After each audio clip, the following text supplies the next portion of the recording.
इस कहानी की शुरुआत होती है 895 एडी से, जहाँ पर हम एक राजा को देखते हैं और वो राजा जंग जीतकर जब वापिस से अपने किंगडम में आते हैं तो उनके सारे लोग उनकी जीत पर बहुत खुश होते हैं और उनका वेलकम बड़े ही शानदार तरीके से किया जाता है। अब राजा वो जंग जीत कर बहुत सारे गुलामों और खजाने को भी अपने साथ ही लाए थे। यहाँ पर हमें राजा की फैमिली भी दिखाई जाती है। उनकी फैमिली में उनका एक बेटा और उनकी वाइफ थी, यानी कि रानी। उनके बेटे का नाम एमलेट था। राजा की वाइफ और उनका बेटा उन्हें इतने टाइम के बाद देखकर बहुत खुश हो रहे थे। राजा लूटे हुए खजाने से सोने की एक चेन बाहर निकालते हैं और उसे अपने बेटे एमलेट को गिफ्ट करते हैं। इसके बाद ही लोग अपनी जीत पर सेलिब्रेशन कर रहे होते हैं, लेकिन तभी राजा का भाई जिसका नाम फिजूल होता है वो वहाँ पर आता है और ये काफी जालिम होता है, काफी खुदगर्ज भी। लेकिन उसने इस जंग में अपने भाई यानी राजा का पूरा साथ दिया था और उसी की वजह से ही राजा ने ये जंग जीती थी। तब इस बात से राजा की वाइफ यानी रानी को भी बहुत खुशी होती है। इसी वजह से वो रिस्पेक्ट के तौर पर उसे ड्रिंक पीने के लिए देती हैं। फिर रात को जब राजा और रानी अपने रूम में होते हैं तो राजा रानी को अपनी जख्म दिखाते हैं और ये इंजरी उन्हें जंग में ही आई थी। ये दिखाते हुए राजा उनसे कहते हैं कि मैं चाहता हूँ कि मैं अगला राजा अपने बेटे एमलेट को बना दूं। लेकिन रानी उन्हें ऐसा करने से साफ मना करती है और कहती है कि नहीं, अभी वो राजा बनने के काबिल नहीं है, अभी वो छोटा है, ना समझ है। और वैसे भी अगर उसके बड़े होने पर आप उसे राजा बनाना चाहते ही हैं तो उससे पहले आपको अपने भाई को खत्म करना होगा, यानी कि उसके अंकल को, क्योंकि उसने जंग में आपका बहुत साथ दिया है और इसीलिए अगर उसे राजा ना बनाया तो बगावत पर भी उतर सकता है। हम राजा के बेटे एमलेट को देखते हैं जो कि सच में कमजोर भी था और ना समझ भी। इसीलिए राजा उसे अपने किंगडम से काफी दूर एक मंदिर में लेकर जाते हैं। वहाँ आकर राजा एमलेट को बताते हैं कि एक बार मेरे फादर भी मुझे यहीं पर ही लाए थे और देखो कि आज तुम्हारे फादर तुम्हें यहाँ पर लेकर आए हैं, यानी कि मैं। जब ये दोनों बाप बेटा वहाँ पर जाते हैं तो वहाँ पर ये बिल्कुल लोमड़ी की तरह बिहेव करते हैं। लेकिन तभी वहाँ उनके पास एक प्रीस्ट आते हैं। वो उन दोनों को पीने के लिए एक ड्रिंक देते हैं। साथ ही साथ वो उन दोनों को कहते हैं कि साबित करो कि तुम एक डॉग हो या एक वुल्फ हो। तब ये सुनकर राजा जोर से धाड़ते हैं। फिर जब वो एमलेट को धाड़ने के लिए कहते हैं तो एमलेट भी ऐसा ही करता है। अब एमलेट धाड़ता तो है लेकिन उसकी आवाज इतनी ज्यादा नहीं होती। तब ये देखकर राजा उससे कहते हैं कि मुझे लगता है कि तुम एक कमजोर लोमड़ी हो, इसीलिए तुम्हें ताकतवर बनाना अभी जरूरी है। फिर वो लोग एमलेट को राजा बनाने के लिए यहाँ पर बहुत सारे रिचुअल करते हैं। अब क्योंकि एमलेट डरपोक था, उसका दिल भी काफी कमजोर था, तो एक ट्री पर बहुत सारी डेड बॉडीज को लटका हुआ देखता है। रिचुअल खत्म होने के बाद जब वो दोनों मंदिर से बाहर निकलते हैं तो तभी वहाँ पर राजा का भाई फिजूल अपने साथियों के साथ आ जाता है और वो आते ही तीरों से इन पर हमला कर देता है। अब यहाँ पर राजा को एक तीर लग जाता है, इसीलिए अपने बेटे एमलेट को फौरन से वहाँ से भागने के लिए कहते हैं। तब एमलेट ऐसा ही करता है और वो वहाँ से भाग जाता है। उसके जाने के बाद राजा का भाई फिजूल अपने भाई राजा के पास आ जाता है और वो एक तलवार से अपने भाई का सर ही धड़ से अलग कर देता है और उन्हें जान से मार डालता है। इसके बाद फिजूल के बहुत सारे सिपाही एमलेट का पीछा करते हैं उसे पकड़ने के लिए और फिर जैसे एक सिपाही एमलेट के पास जाकर उसे पकड़ने की कोशिश करता है तो एमलेट उसकी नाक काट देता है और उसे काफी जख्मी कर देता है और ऐसा करने के बाद वो वहाँ से भाग जाता है। भागते भागते जब एमलेट अपने किंगडम में वापस पहुँचता है तो वो देखता है कि उसके अंकल फिजूल ने उनके किंगडम पर कब्जा कर लिया है। फिजूल के सिपाही एमलेट की मदर को उठा कर भी अपने साथ ले जाते हैं और वो सिपाही जिसकी नाक एमलेट ने काट दी थी वो फिजूल से आकर कहता है कि वो बच्चा एमलेट समंदर में डूबने से मर गया। लेकिन ये बात बिल्कुल झूठ होती है क्योंकि एमलेट तो अभी जिंदा था और वो अपने किंगडम से एक बोट लेकर वहाँ से चला जाता है। फिर वो समंदर के रास्ते जब इतनी मुसीबत में आगे बढ़ रहा होता है तो वो यहाँ पर एक कसम उठाता है कि चाहे जो भी हो जाए मैं अपनी मदर को बचा लूंगा और फिजूल को मार के अपने फादर का बदला लूंगा। इसके बाद काफी साल गुजर जाते हैं और हमें रशिया का सीन दिखाया जाता है जहाँ पर एमलेट अब काफी बड़ा और काफी पावरफुल बन चुका था और वो अब एक वॉरियर था। वो अपने कुछ सिपाहियों के साथ छोटे मोटे गाँव पर हमला करता था, फिर वहाँ के लोगों को अपना गुलाम बना लेता था और तो और वो यहाँ पर काफी जुल्म भी करते थे। वो गाँव वालों के घरों को और उनके बच्चों को जिंदा ही जला दिया करते थे। लेकिन एमलेट को अपने सिपाहियों का इस तरह का साथ और ये उल्टे काम बिल्कुल भी पसंद नहीं थे। उसी रात एमलेट जब उस गांव में घूम रहा था तो उसे वहाँ पर एक बड़ी अजीब औरत दिखाई देती है। उस औरत ने अपने सर पर अजीब तरह का कुछ पहना हुआ था और तो और उसकी आंखें भी नहीं थी। यहाँ पर वो औरत एमलेट से कहती है कि तुम्हारे सुतेले भाई यानी कि फिजूल के बेटे ने मेरी आंखें मुझसे छीन ली, लेकिन फिर भी मैं तुम्हें देख सकती हूँ। यहाँ पर वो औरत एमलेट को उसके गुजरे हुए टाइम से लेकर उसके आने वाले टाइम तक की कुछ जरूरी बातें बताकर वहाँ से गायब हो जाती है। तभी हम देखते हैं जब एमलेट के सिपाही गुलामों को बेच रहे होते हैं तो यहाँ पर एमलेट को ये बात पता चलती है कि इनमें से कुछ गुलाम उसके अंकल फिजूल को भी बेचे जाने वाले थे। इसीलिए एमलेट तैरते हुए गुलामों की उसी वाली बोट में आकर बैठ जाता है, यानी कि जिस बोट में वो गुलाम थे जो फिजूल को बेचे जाने वाले थे। लेकिन तभी रास्ते में वहाँ पर एक काफी बड़ा तूफान आ जाता है, जिसकी वजह से एक गुलाम लड़की जिसका नाम ओल्गा होता है वो गिरने ही वाली होती है। लेकिन तभी ठीक टाइम पर एमलेट ओल्गा की जान बचा लेता है। अब क्योंकि एमलेट ने ओल्गा की जान बचाई थी, इसकी वजह से उन दोनों के बीच काफी अच्छी दोस्ती हो जाती है। फिर अगली सुबह जब वो नींद से जागते हैं तो वो लोग अपनी मंजिल यानी कि एक आइलैंड पर पहुंच जाते हैं, क्योंकि जब फिजूल ने अपने भाई यानी राजा को मारा था तो वो उसके बाद यहाँ पर शिफ्ट हो गया था, यानी कि इस आइलैंड में फिजूल के सभी सिपाही उन सारे गुलामों को अपने साथ आगे ले जाते हैं। यह रास्ते में ओल्गा एमलेट से कहती है कि मैं जानती हूँ कि तुम यहाँ पर जानबूझकर आए हो किसी खास मकसद के लिए, तो बताओ क्यों। तो तब यहाँ पर एमलेट उसे अपने मकसद के बारे में बता ही देता है कि मैं यहाँ पर उसे मारने आया हूँ, यानी कि फिजूल को, और वो मेरे अंकल हैं जिसने बगावत की, अपने भाई यानी कि मेरे फादर को मार दिया। फिर जब फिजूल उन सभी गुलामों को चेक कर रहा होता है तो तभी उसकी नजर पड़ जाती है एमलेट पर। अब यहाँ पर एमलेट उसे इसीलिए पसंद आया था क्योंकि उसे एमलेट जैसे ताकतवर गुलामों की जरूरत थी। यहाँ जब फिजूल उससे उसका नाम पूछता है तो एमलेट यहाँ पर अपना कुछ और ही नाम बताता है। यहाँ पर वो लोग एमलेट के साथ साथ ओल्गा और एक और लेडी को सिलेक्ट कर लेते हैं खाना बनाने के लिए और कपड़े धोने के लिए। फिजूल और उसके सारे सिपाही काफी जालिम थे, वो बाकी गुलामों और एमलेट से बहुत ज्यादा काम करवाते थे। फिर एक दिन एमलेट वहाँ पर अपनी माँ को देखता है। काम करने के बाद जब एमलेट खाना खा रहा होता है तो तब ओल्गा उसे मिलने के लिए उसके पास आती है, लेकिन फिजूल के लोग उसे एमलेट से मिलने नहीं देते और ओल्गा को पकड़ के वहाँ से ले जाते हैं। रात के टाइम एमलेट वहाँ पर एक जानवर को देखता है जो कि एमलेट को इशारा करके अपने ही पास बुला रहा था, इसीलिए अब एमलेट उसका पीछा करने लगता है। पीछा करते करते वो एक केव में जाकर पहुँचता है। एमलेट वहाँ पर एक प्रीस्ट को देखता है जो कि वहाँ पर एक रिचुअल कर रहे थे। अब जैसे ही वो प्रीस्ट एमलेट को देखते हैं तो कहते हैं कि अंदर आओ, इधर आके बैठो, मैं जानता हूँ तुम कौन हो, तुम राजा के बेटे हो ना। तभी ये प्रीस्ट एमलेट को पुराने प्रीस्ट का स्कल भी दिखाते हैं और ये उसी प्रीस्ट का स्कल होता है जिसने कि एमलेट को परखा था उसके फादर के साथ। लेकिन फिर बाद में फिजूल ने उस प्रीस्ट को भी मार दिया, उसकी जुबान काट दी और उसका सर ही धड़ से अलग कर दिया। लेकिन यहाँ प्रेजेंट वाले प्रीस्ट के पास इतनी ताकत होती है कि वो उस पुराने प्रीस्ट की स्कल के साथ बातें कर सकता है। यहाँ उस प्रीस्ट के पास बहुत सारा जादू भी होता है जिसकी मदद से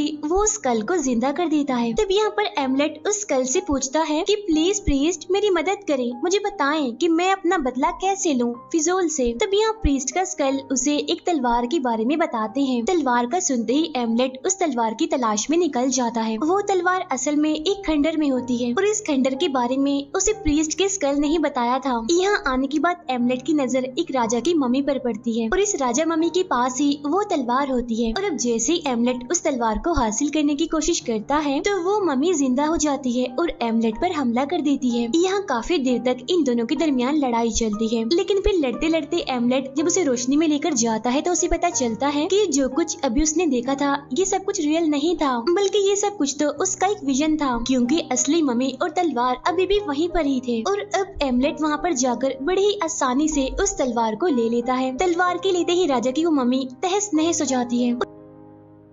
उधर फिजूल ओल्गा को परेशान करने की कोशिश कर रहा होता है और जब ओल्गा उसे ऐसा करने से रोकती है तो फिजूल अपने दूसरे गुलाम से कहता है कि इसे सख्त सजा दो, ये इसी काबिल है। वहाँ एमलेट को हम देखते हैं जो कि उस तलवार को छुपाकर ओल्गा से मिलने के लिए चला जाता है। यहाँ पर वो ओल्गा को तसल्ली देता है और कहता है कि मैं बहुत जल्द फिजूल को मारकर तुम्हें उसकी कैद से यहाँ से छुड़ाकर हमेशा हमेशा के लिए ले जाऊंगा। अभी वो दोनों आपस में बातें कर ही रहे होते हैं तो तभी वहाँ पर फिर से कुछ लोग आते हैं और वो फिर से ओल्गा को वहाँ से जाने के लिए कहते हैं। अगले सीन में हम देखते हैं कि फिजूल के सिपाही एमलेट को एक खतरनाक गेम के लिए ले जाते हैं। खतरनाक गेम इसलिए क्योंकि इसमें एमलेट की जान भी जा सकती थी। यहाँ फिजूल की आर्मी उस मैच को हार रही थी, लेकिन तब फिजूल का बेटा इस गेम को जीतने के मकसद के लिए चला जाता है। लेकिन अब क्योंकि वो छोटा था, ना समझता, इसी वजह से वो वहीं पर ही गिर जाता है क्योंकि वो काफी जख्मी हो गया था। जमीन पर गिरते ही वो बेहोश हो जाता है। फिर जब दूसरे किंगडम का सिपाही फिजूल के बेटे के सर को बिल्कुल किसी बॉल की तरह हिट करने वाला था, तो तभी वहाँ पर एमलेट आ जाता है। वो फिजूल के बेटे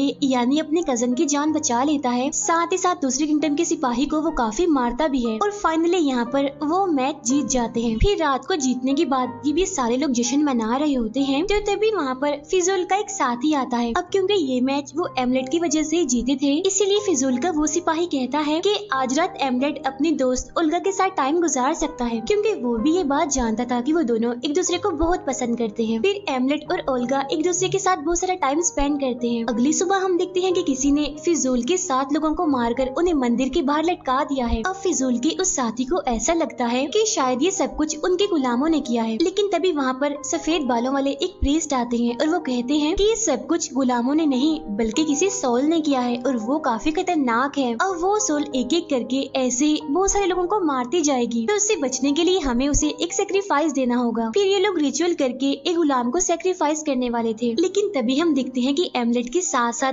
बहुत सारे डॉग भी बोलने लगते हैं और फिजूल का डॉग उस पर हमला कर देता है, इसीलिए वो उस डॉग को जान से मार देता है। उधर हम देखते हैं कि उन्होंने सेक्रीफाइस करने के लिए जिस गुलाम को चूज किया था, वहाँ पर वो गुलाम तो नहीं होता बल्कि फिजूल का एक खास आदमी होता है और उसकी वहाँ पर डेड बॉडी लटकी होती है, यानी कि फिजूल का खास आदमी यहाँ पर सेक्रीफाइस हो गया था। इसीलिए फिजूल अपने सारे गुलामों को हथियार देकर रात को पहरा देने के लिए कहता है। जैसे रात होती है और जब सारे लोग पहरा दे रहे थे, तो हम देखते हैं कि फिजूल के बहुत सारे सिपाही खुद ब खुद अपने ही जान ले रहे हैं। तब यह मौका देखकर एमलेट अपनी मदर से मिलने के लिए चला जाता है। यहाँ वो अपनी मदर से मिलता है और कहता है, माँ ये मैं हूँ एमलेट, आपका बेटा, और कल मैं फिजूल को मारकर अपने फादर की मौत का बदला ले लूंगा और आपको भी यहाँ से छुड़ा कर ले जाऊंगा। लेकिन तब एमलेट की मदर यहाँ पर उसे कहती है कि तुम्हारे फादर मुझे जरा भी अहमियत नहीं देते थे, उनके लिए तो मैं बस एक गुलाम की तरह थी। वो इतने लालची थे कि उन्हें बस पैसों से और खजाने से प्यार था। लेकिन जो तुम्हारे अंकल फिजूल है वो ऐसे बिल्कुल भी नहीं थे, वो तो मुझसे प्यार करते थे, न कि पैसे से, सोने से। तो देखो फिर मैंने क्या किया, फिजूल को अपने कंट्रोल में करके तुम्हारे फादर को मरवा दिया, क्योंकि तुम्हारे फादर लालची होने के साथ साथ एक बुज़दिल इंसान भी थे। वो जितनी भी जंगे जीते थे उन सब में फिजूल का ही हाथ था, न कि उनका। तब ये सुनकर एमलेट को इतना गुस्सा आता है कि वो अपनी मदर से कहता है, अच्छा तो ये बात है, तो देखो अब मैं तुम्हें भी मार दूंगा, फिजूल को भी मार दूंगा और उसके सारे साथियों को भी मार दूंगा। तब ये सुनकर उसकी मदर कहती है कि नहीं बच्चे, तुम मुझे नहीं मार सकते, मैं तो तुम्हारी माँ हूँ, तुम मुझसे प्यार करते हो। और हाँ, अब मेरी बात गौर से सुनो, जब तुम फिजूल को मार दोगे तो मैं तुम्हारी रानी बन जाऊंगी और उसके बाद हम दोनों मिलकर पूरे किंगडम पर राज करेंगे। अब अपनी माँ का ऐसा रूप देखकर एमलेट वहाँ से भाग जाता है, लेकिन वो जाते जाते अपने कजन को मार देता है, यानी कि फिजूल के बेटे को, और उसका दिल निकाल लेता है। यहाँ से वो सीधा जाता है ओल्गा के पास और उसे कहता है कि हमें जल्द से जल्द यहाँ से भागना होगा। तब ये सुनकर ओल्गा कहती है कि नहीं, जिस मिशन के लिए तुम यहाँ पर आए हो उसे पूरा करके ही जाना, यानी कि हम फिजूल को मारकर ही यहाँ से जाएंगे।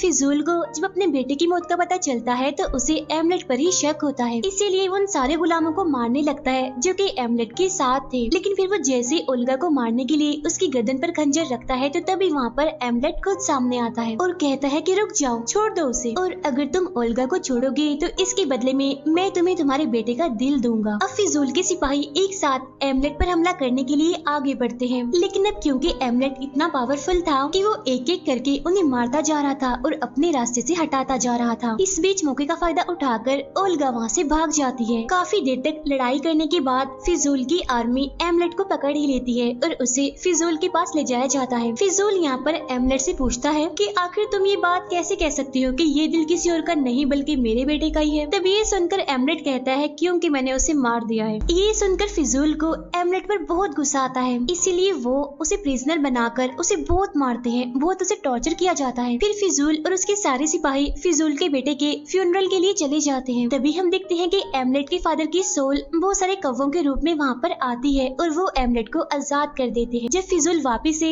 एमलेट को मारने के लिए जाता है तो वो देखता है कि एमलेट तो यहाँ पर है ही नहीं। उधर हम ओल्गा और एमलेट को एक साथ देखते हैं, क्योंकि असल में ओल्गा एमलेट को अपने साथ काफी दूर ले आई थी। अब यहाँ पर उन दोनों ने शादी भी कर ली होती है और यहाँ पर वो ये फैसला करते हैं कि वो इस बदले इस लड़ाई झगड़े को छोड़कर दूर अपने एक रिश्तेदार के घर सुकून की जिंदगी बसर करेंगे। इसीलिए अब वो लोग एक बोट के जरिए वहाँ जाने के लिए निकल रहे थे। लेकिन जब एमलेट ओल्गा के पास आता है तो उसे पता चल जाता है कि उन दोनों का बेबी होने वाला है। यहाँ पर एमलेट ओल्गा से कहता है, अब मैं फिजूल को मारे बगैर तुम्हारे साथ नहीं जा सकता, क्योंकि अगर मैंने उसे खत्म ना किया तो एक ना एक दिन वो जरूर मेरे बच्चों को खत्म करने के लिए आएगा और मैं ऐसा नहीं चाहता। फिर एमलेट एक अंगूठी उस बोट की मालिक को देते हुए कहता है कि ये तुम्हारी जिम्मेदारी है, मेरी वाइफ ओल्गा को सही सलामत उस रिश्तेदार के घर पहुंचा देना। इसके बाद एमलेट वहाँ से जाने लगता है। हालांकि ओल्गा यहाँ पर एमलेट को काफी रोकने की कोशिश करती है, लेकिन वो नहीं रुकता और वहाँ से जाते जाते वो कहता है कि नया राजा मैं नहीं हूँ बल्कि हमारा बच्चा होगा। ये कहते ही एमलेट पानी में जंप कर देता है और फिजूल के किंगडम में जाने के लिए निकल जाता है। जब एमलेट वहाँ पर पहुँचता है तो देखता है कि बहुत सारे लोग खुद ब खुद ही मरते जा रहे हैं, क्योंकि जिस तलवार को एमलेट ने उस मम्मी राजा से लिया था वो कोई आम तलवार नहीं थी, बल्कि उस तलवार में बहुत सारी पावर्स थी। इसीलिए वो आज तक